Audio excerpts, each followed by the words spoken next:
यहाँ पे मेरा एक फॉलोअप क्वेश्चन होगा सृजन जी, वो सवाल ये है कि बहुत ज्यादा क्यूरियोसिटी इस वक्त इस बात को लेकर है, ये जो सूर्य ग्रहण है, इससे पहले भी सूर्य ग्रहण हुआ है, ये जो सूर्य ग्रहण है ये कौन से सवालों के जवाब, अगर हमारे प्लैनेट की बात करें या फिर हम ह्यूमन एग्जिस्टेंस की बात करें इस प्लैनेट पर, ये क्या कुछ ऐसे सवाल जिसके जवाब साइंटिस्ट या खगोल शास्त्री इस वक्त तलाशने की कोशिश कर रहे होंगे और ये दे सकता है उस लिहाज से?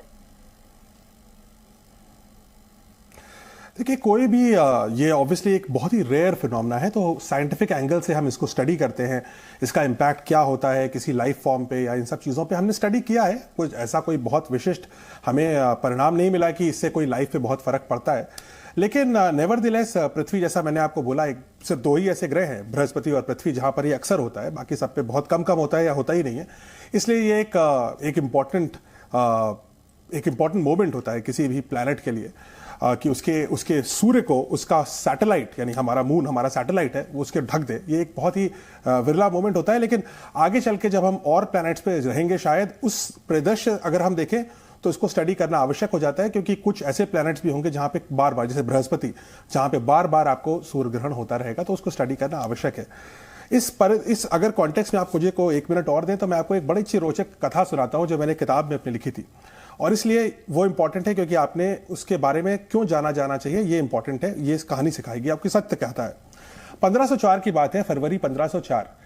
क्रिस्टोफर कोलंबस, जिन्होंने अमेरिका की खोज करी, वो स्पेन से पहली बार, चौथी बार इनफैक्ट, वो स्पेन से अमेरिका की तरफ जा रहे थे और वो जमैका नाम के एक आइलैंड पे रुक गए। उनकी शिप टूट गई, कुछ शिप टूट गई, कुछ बच गई, तो वो जमैका पे जाके रुक गए। जमैका वेस्ट इंडीज में है।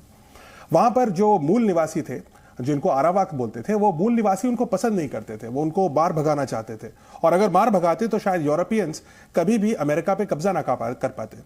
और उसके बाद जब उनको मार भगाने वो गए तो क्रिस्टोफर कोलंबस, जो कि खगोल शास्त्री भी थे, उन्होंने कहा कि मैं आपको चेतावनी दे रहा हूं कि 1 मार्च 1504 को एक लूनर इक्लिप्स होगा, सोलर नहीं, लूनर इक्लिप्स होगा, क्योंकि उनको पता था खगोल शास्त्री की कब कब क्या क्या होता है। मूल निवासियों को यह बात पता नहीं थी, उनको लगा कि क्रिस्टोफर कोलंबस मजाक कर रहे हैं। क्रिस्टोफर कोलंबस ने कहा तो देखना, और जब 1 मार्च आई और वाकई लूनर इक्लिप्स आया तो क्रिस्टोफर कोलंबस की बात, भविष्यवाणी सत्य हो गई। मूल निवासियों ने कभी खगोल शास्त्र का अध्ययन नहीं किया और इसलिए उन्होंने उसके आगे घुटने टेक दिए। अमेरिका के आइलैंड पर स्पेनिश लोगों का कब्जा शायद इसलिए हुआ क्योंकि जो मूल निवासी थे उन्होंने खगोल शास्त्र ठीक से नहीं पढ़ा। इसलिए ग्रहण को एनालिसिस करना बहुत इंपॉर्टेंट है, इसीलिए बहुत जरूरी है विश्लेषण करना। हमारे साथ इस वक्त डॉक्टर रमेश चंद्र कपूर है। डॉक्टर रमेश चंद्र कपूर, हम एक नहीं बल्कि कई तस्वीरों के माध्यम से सूर्य ग्रहण को लेकर जो एक तरह का कौतूहल है, जिज्ञासा है, वो भी दिखा रहे हैं। दूसरी तरफ ये जो सूर्य ग्रहण के डिफरेंट स्टेजेस हैं वो भी दिखा रहे हैं, और तस्वीरें ना सिर्फ भारत से दिखा रहे हैं बल्कि दुनिया भर से दिखा रहे हैं। आप इस सूर्य ग्रहण को, पार्शियल सोलर एक्लिप्स को, आपका एनालिसिस क्या कहता है, आपका क्या विश्लेषण है? देखिए, मेरे लिहाज से हर ग्रहण जो है वो एक ज्ञान पर्व है। इसमें ज्ञान की गंगा जो है बहनी चाहिए।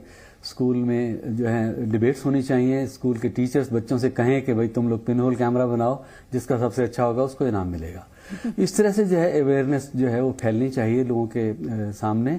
और सबसे बड़ी बात यह है कि ग्रहण के कारण अगर लोगों के मन में कोई आशंका है, उस आशंका को दूर किया जाना चाहिए। तो पहली बात यह है कि जैसा कि हम पिछले सेशन में भी बात कर चुके हैं कि आपके खाने के ऊपर कोई असर नहीं पड़ता है, और जो है सिर्फ इतना ही ख्याल रखना चाहिए कि कौतूहलवश अगर आप कोरी आंख से सूर्य की ओर देखेंगे ग्रहण की अवस्था में या वैसे भी, तो आपकी आंख को नुकसान पहुंच सकता है।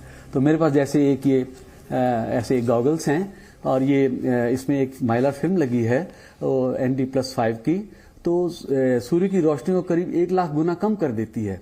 तो इसके जरिए हम सीधे सूर्य को देख सकते हैं। तो ऐसे गॉगल्स मिलने चाहिए बाजार में, लेकिन वो स्टैंडर्ड किस्म के होने चाहिए ताकि आपकी आंख को कोई नुकसान ना पहुंचे ऐसी किसी सब स्टैंडर्ड चीज से। तो सिर्फ बात देखने की है, हम लोग तो तस्वीरें लेते हैं, और हमारे लिए जो है सबसे ज्यादा महत्वपूर्ण जो है वो है पूर्ण सूर्य ग्रहण। पूर्ण सूर्य ग्रहण के लिए हम लोग हजारों किलोमीटर की यात्रा करते हैं, हमारे पास विभिन्न प्रकार के इक्विपमेंट होते हैं, तो हम स्टडी करना चाहते हैं उस सबको। यहाँ पर अभी आपने सुना आचार्य सचिन शिरोमणि जी ये कह रहे थे कि खाना खाना है, खाना खा लीजिए, साइंस तो कुछ और ही कहता है और एस्ट्रोलॉजी कुछ और। इसीलिए हमने शुरुआत में ही कहा कि विज्ञान और एस्ट्रोलॉजी के बीच एक तरह का टकराव भी है।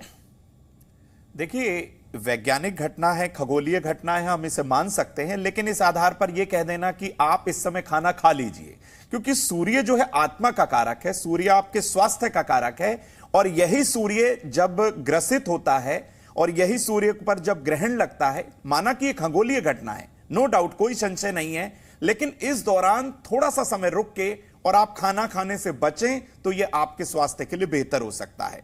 क्योंकि सूर्य जो होता है इस समय पृथ्वी पर नमी होने के कारण या जिस भी बैक्टीरिया को अगर जो खत्म करना है तो सूर्य का प्रकाश उसके अंदर काफी मददगार होता है, और इसी समय जब ग्रहण लगता है तो सूर्य का प्रकाश पूर्ण रूप से पृथ्वी तक नहीं पहुंच पाता, जो कि हमारे खाने को अशुद्ध हो सकता है, कर सकता है। और इसी समय हम इससे खाना खाने के लिए लोगों से कहते हैं कि थोड़ा सा आप बचिए, उसके बाद या आपको बहुत ही जरूरी है खाना, तो ऐसे में जो बच्चे होते हैं, जो वृद्ध लोग होते हैं, हमारी जो माताएं बहनें जो प्रेग्नेंट हैं, उनके लिए इस पर कोई नियम लागू बिल्कुल नहीं होता।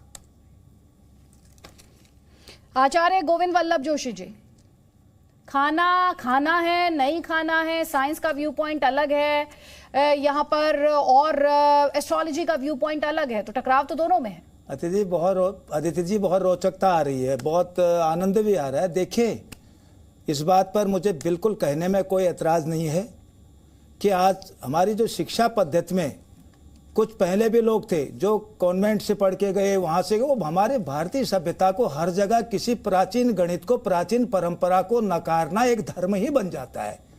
जबकि पाश्चात्य जगत में आज भी जहाँ नासा जैसी संस्थाएं हैं, उनके यहाँ पृथ्वी स्थिर है, सूर्य उसकी परिक्रमा कर रहा है, उसको नकार नहीं सकते, बोल नहीं सकते, चाहे वो बहुत बड़े बड़े प्रयोग आ रहे हैं। अच्छा, और गणित के विषय में जिस यूरोप में 10 महीने का वर्ष होता था, दिसंबर आखिरी 10वां महीना होता था, फिर 2 महीने बाद में ऐड किए गए, तो बाद में उनका दिसंबर माने 10 और वो बना दिया उन्होंने 12वां।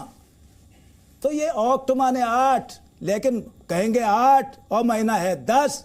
ये मेरा एक निवेदन ये है, हमारे परंपराओं में जो हमारे ऋषियों ने, वैज्ञानिकों ने जो बोला हुआ है, जो कहा हुआ है, उसके पीछे के निहितार्थ, उसके पीछे का कुतूहल, उसके पीछे छुपा हुआ उत्सव, उसके पीछे छुपा हुआ जनमानस को जोड़ने की जो भावना थी। अब मैं निवेदन करूंगा, सारे इसरो के साइंटिस्ट या नासा के साइंटिस्ट थोड़ी सारे देश के 135 करोड़ लोग बन जाएंगे। कोई साहित्यकार बनेगा, कोई संगीतकार बनेगा, कोई पत्रकार बनेगा, कोई नेता बनेगा। ये सारा समग्र चिंतन है, तो हमें समग्रता का अध्ययन करते हुए।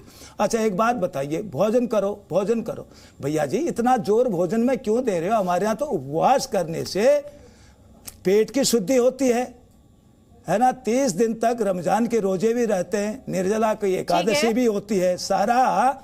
लेकिन सूर्य ग्रहण, चंद्र ग्रहण के दिन खाओ खाओ खाओ, ये एक प्रकार की हठ धर्मिता है, और वो ठीक नहीं है। क्या ये डॉक्टर रमेश चंद्र कपूर हठ धर्मिता है साइंस के लिहाज से?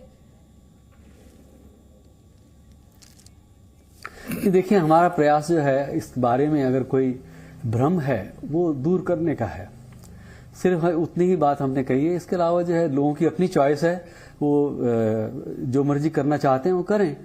हमारा अपना एक फर्ज है जो कि हम उसको निभाते हैं। लेकिन ये टकराव क्यों है? ये ऐसा क्यों लगता है कि एस्ट्रोलॉजी और साइंस जो है वो एक दूसरे के पूरक होने के बजाय, जो कि वो हो सकते हैं टू एन एक्सटेंट, एक दूसरे के वर्सेस क्यों दिखाई देते हैं, एक दूसरे के आमने सामने क्यों दिखाई देते हैं? देखिए, विज्ञान में जो पद्धति है शोध कार्य की, जिस तरीके से हम आगे बढ़ते हैं, उसमें दूसरी चीज़ों को भी फिट होना चाहिए। अगर कोई दूसरी तरह का तर्क है तो वो हम उसको अपनी ऑब्जर्वेशन की, एक्सपेरिमेंट की कसौटी पे कसेंगे, उसके तर्क को हम पहचानेंगे कि भाई ये इसमें जो कही गई बात है उसमें कितनी गंभीरता है। तो इसी प्रकार से जो है विज्ञान तो आगे बढ़ता है। तभी जो है इतनी तरक्की हो सकी है। हमने कब बाकी जो है जो चीज़ हम जिससे हम सहमत नहीं हो सकते हैं तो फिर हम उसको नहीं स्वीकार कर सकते।